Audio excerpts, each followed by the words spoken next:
Nakakakilabot, pagpanaw ni Nora Honor at Pilita Caroles na hulaan ni Rudy Baldwin, narito ang buo niyang post.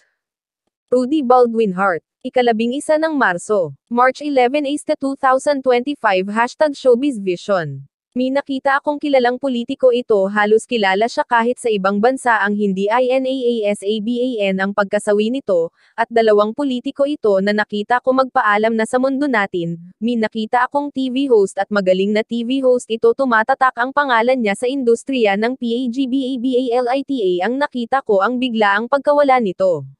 Nasawi ito ng hindi inaasahan ng lahat at babae ito, may isang lalaki na TV host ang nakita ko na may aksidente sa di inaasahan na pangyayari, mahalaga ang maging maingat sa lahat ng oras.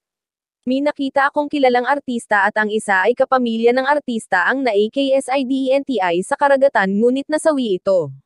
May nakita akong artista na hindi pa ito veteran sa showbiz ang MASAWI nang dahil sa kanyang health condition ay naaksidente. Ito, mahalaga LINALIN kalusugan sa kahit na ano pang ginawa natin sa buhay, mahalaga sa lahat ang kalusugan. May nakita akong dalawang veteran na artista at dalawang kilalang mga awit ang magpapalam na sa mundo natin ang buhay natin ay dumaan lang sa mundong ibabaw, kaya PALAL agahan natin ang bawat oras, lagi PO tayo mag-ingat at huwag makalimot ang manalangin palagi. Dagdag. A2.